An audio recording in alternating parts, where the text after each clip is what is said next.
حلالہ ہے کیا؟ حلالہ دراصل وہ کپرتھا ہے جس کے نام پر مہیلاؤں کو برسوں برس سے ذلت کا کرایا جا رہا ہے۔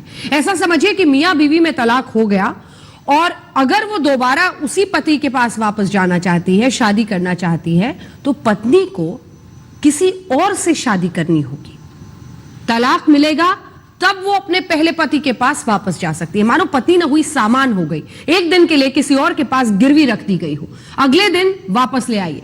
اب یہاں پر ایک بڑا مسئلہ پھیلا کر رکھا ہے ہمارے ملک میں لوگوں نے، حلالہ شریعت میں ہے ہی نہیں، اس کو ہم حلالہ نہیں کہتے، نکاح جدید۔ عورت کو اگر کسی نے طلاق دیا 3 طلاق، تو پھر اب وہ عورت اس شوہر کی عدت گزارے اور اس کے بعد وہ دوسرا کسی سے بھی نکاح کر لے، نکاح جدید، حلالہ نہیں ہے۔ جیسے نکاح ہوتا ہے اوریجنل نکاح کریں، پھر وہ دونوں لوگ رہنا چاہیں تو رہیں یا پھر الگ ہونا چاہیں تو الگ ہو جائیں، پھر پہلے والے شوہر کے لیے وہ حلال ہو سکتی ہے۔ لیکن حلال کرنے کے لیے گھمانا کسی کے پاس، یہ شریعت میں ایسا ہے نہیں۔ بات سمجھ رہے ہیں آپ؟ اسی کو کفار و مشرکین آج بہت بڑھ چڑھ کر کے بیان کرتے ہیں کہ حلالے والے لوگ۔ حلالہ کیا چیز ہے؟ نکاح جدید ہے، دوسرا نکاح کرے، وہ عورت رہنا چاہے تو اس کے ساتھ رہے۔ ایک صحابیاں ہیں، عمر دراز ہو چکی تھیں، ان کے شوہر نے آپسی بحث میں، تکرار میں ان کو اپنی ماں کی طرح کہہ دیا۔ اپنی ماں کی طرح کہنا اپنی بیوی کو، یہ کیا مسئلہ ہے؟ تو وہ بارگاہ رسالت مآب صلی اللہ علیہ وسلم میں روتی ہوئی آئیں، کہا کہ میرے لیے اب کیا حکم ہے بتائیں، میرے شوہر نے مجھے اس طرح سے کہا ہے، یہ جملہ کہا ہے۔ نبی پاک صلی اللہ تعالیٰ علیہ وسلم خاموش تھے۔ اکثر اس وقت ہوتا ایسا کہ اللہ کے حبیب صلی اللہ علیہ وسلم قرآن کے اترنے کا انتظار کرتے ہیں کہ اللہ تعالیٰ کی آیتیں آ جائیں، وحی آ جائے، تاکہ وہ قیامت تک کے لیے لوگوں کے لیے حل ہو جائے۔ تو وہی رب تبارک و تعالیٰ نے آیتیں نازل فرما دی، قد سمع اللہ قول التی تجادلک فی زوجہا وتشتکی الی اللہ۔ اللہ تعالیٰ نے سن لیا اس عورت کی جو آپ سے بحث کر رہی ہے۔ وہ بحث کیا کر رہی تھی؟ صحابیہ بار بار پوچھ رہی تھی کہ میرا مسئلہ بتاؤ، میرا مسئلہ بتاؤ، اور اللہ کی بارگاہ میں وہ شکایت یہ کر رہی تھی کہ اللہ میرا فیصلہ کر دے جلد سے۔ اللہ فرماتا واللہ یسمع تحاورکما، ان دونوں کی جو کنورسیشن ہے شوہر اور بیوی کی، یا پھر یہاں پر نبی پاک صلی اللہ علیہ وسلم کی اور جو صحابیہ تھیں ان کے متعلق قرآن میں اللہ فرماتا ہے کہ اللہ سن رہا ہے جو کچھ بھی وہ بحث ہو رہی ہے۔ اب مسئلہ بیان فرماتا ہے رب تعالیٰ، الذین یظاہرون منکم من نسائہم ما ہن امہاتہم، انہم یعنی جن لوگوں نے زہار کیا اپنی بیویوں سے، زہار اس کو طلاق کی بہن کا نام ہے۔ یہ طلاق میں مرد نے اپنی بیوی کو کہہ دیا کہ آج سے تو مجھ سے آزاد ہے، یا میں نے تجھے طلاق دے دیا، یہ الفاظ ادا کیا تو بیوی اس کے نکاح سے نکل گئی۔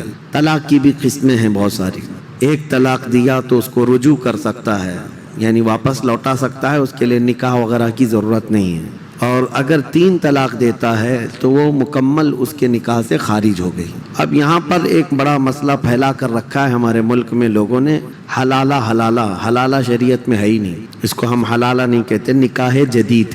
عورت کو اگر کسی نے طلاق دیا 3 طلاق، تو پھر اب وہ عورت اس شوہر کی عدت گزارے اور اس کے بعد وہ دوسرا کسی سے بھی نکاح کر لے، نکاح جدید، حلالہ نہیں ہے۔ جیسے نکاح ہوتا ہے اوریجنل نکاح کریں، پھر وہ دونوں لوگ رہنا چاہیں تو رہیں یا پھر الگ ہونا چاہیں تو الگ ہو جائیں، پھر پہلے والے شوہر کے لیے وہ حلال ہو سکتی ہے۔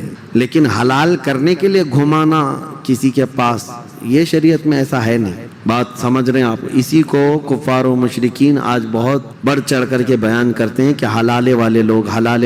حلالہ کیا چیز ہے؟ نکاح جدید ہے، دوسرا نکاح کرے، وہ عورت رہنا چاہے تو اس کے ساتھ رہے۔ اب زہار کیا چیز ہے؟ زہار جو ہے اپنی عورت کو محرم عورتوں سے تشبیہ دینا، مطلب اپنی عورت کو یوں کہہ دینا کہ تو میری ماں کی طرح ہے، میری بہن کی طرح ہے، میری بیٹی کی طرح ہے، میری پھوپھی کی طرح ہے، میری خالہ کی طرح ہے۔ یہ جو محرم عورتیں اس سے پہلے میں گنا چکا ہوں، ان عورتوں میں سے کسی ایک عورت سے اپنی بیوی کو تشبیہ دیا تو عورت اپنے مرد پر حرام ہو گئی، فوراً حرام ہو جائے گی عورت۔ لیکن اس میں نکاح جدید نہیں ہے، دوسرا نکاح کرنا نہیں، بلکہ اس کا کفارہ ہے۔ جس نے اپنی عورت کو یوں کہا اس کے لیے کفارہ کیا ہے؟ رب تعالیٰ فرماتا ہے کہ والذین یظاہرون من نسائہم ثم یعودون لما قالوا فتحریر رقبۃ من قبل ان یتماسا، ایک غلام آزاد کرنا ہوگا چھونے سے پہلے. عورت کو چھونا حرام ہے اس کے لیے.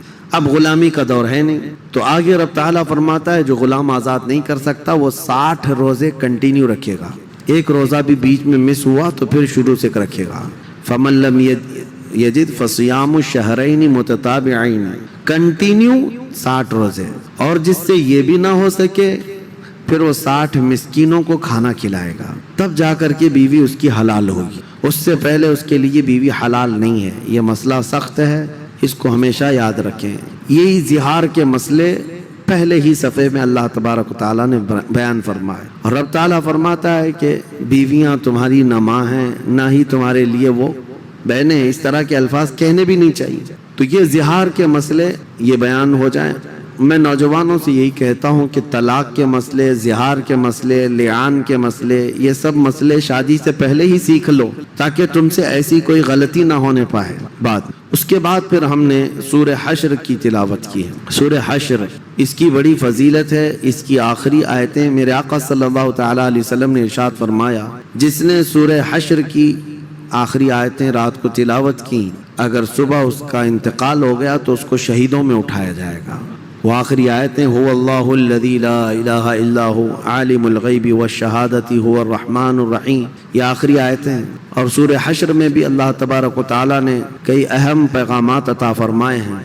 اور ایک دو آیتیں میں آپ کو بتا دیتا ہوں. سورہ ممتحنہ میں جو آئی ہیں, اللہ فرماتا ہے لا ینہاکم اللہ عن الذین لم یقاتلوکم فی الدین ولم یخرجوکم ان تبروہم وتقسطوا الیہم. یہ آیتیں ان ظالموں کو نہیں نظر آتی. اللہ نے فرمایا جن لوگوں نے تم سے لڑائی نہیں کی, قتل و قتال نہیں کیا, اور نہ تم کو تمہارے گھروں سے کبھی نکلنے پر مجبور کیا, تو اللہ تعالیٰ ایسے لوگوں سے تمہیں ملنے جلنے سے منع نہیں کرتا.